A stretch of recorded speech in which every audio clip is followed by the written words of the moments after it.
Bonjour Herman. Bonjour Juan Gomez. Vous nous appelez de Koudougou, au Burkina Faso. Soyez le bienvenu, nous vous écoutons. Exactement. La ministre française des Armées, Florence Parly, a annoncé la mort d'Abou Abderrahman al-Maghrebi, Oui. un des dirigeants du GCM, groupe de soutien à l'islam et aux musulmans. Quel rôle jouait-il au sein du GCM? Sa mort représente-t-elle une perte importante pour ce groupe? Alors, Abou Abderrahman al-Maghrebi, alias Ali Méchou, présenté par Florence Parly comme le deuxième terroriste le plus recherché au Sahel, y compris par les Américains, a-t-elle dit. On va y revenir évidemment avec Gaël Lalex du service Afrique de RFI. Bonjour Gaël. Bonjour. Avant de répondre aux questions d'Herman, un mot tout de même sur le parcours d'Ali Méchou.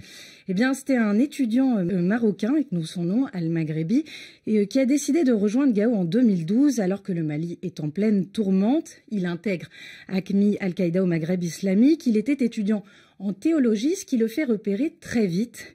Et c'est suite à la mort du précédent chef religieux du GSIM, lors d'une frappe française l'année dernière, qu'il connaît une ascension assez rapide. Alors concrètement, en quoi consistait le rôle du chef religieux au sein de ce groupe terroriste? Alors il faut bien comprendre que dans l'organigramme des groupes terroristes, les rôles de chacun sont très clairs et les fonctions des uns n'empiètent pas sur celles des autres.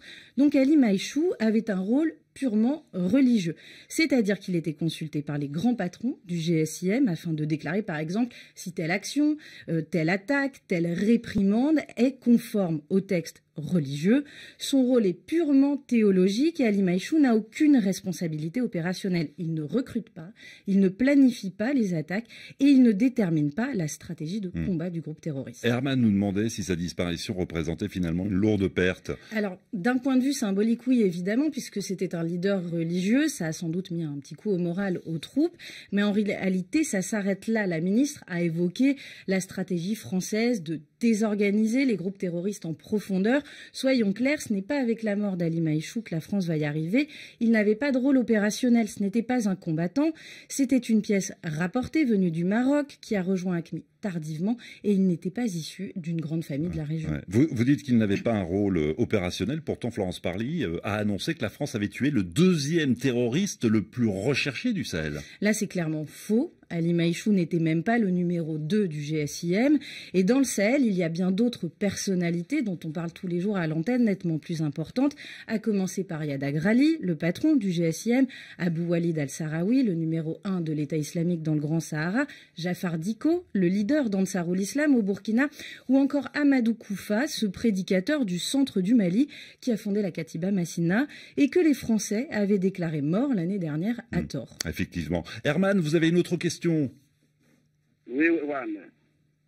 Pourquoi Florence Parly annonce-t-elle sa mort maintenant, un mois après l'opération? Ah, Gaël Lalex. Alors certains diront par prudence. Finalement, comme je viens de l'évoquer, la ministre s'était un peu empressée d'annoncer la mort d'Amadou Koufa, c'était en novembre dernier, pour que le prédicateur réapparaisse dans une vidéo quelques mois plus tard. Ça fait évidemment toujours un petit peu désordre. Mais surtout, Florence Parly l'a annoncé au retour d'une tournée dans le Sahel, dans l'avion, alors que depuis 2 mois, les armées nigériennes, maliennes ou burkinabées sont victimes d'attaques de mieux en mieux organisées, de plus en plus meurtrières. La dernière en date, c'est la tragédie d'Indélimane dans le nord du Mali il y a 10 jours, qui a fait quand même une 50aine de morts. Quelques jours avant, c'est un soldat de Barkhane qui a été tué au Mali. Donc l'opération française est de plus en plus critiquée par les populations sahéliennes. Il y a le spectre d'une alliance avec les Russes qui plane depuis quelques semaines. Donc la France avait vraiment besoin d'afficher quelques réussites.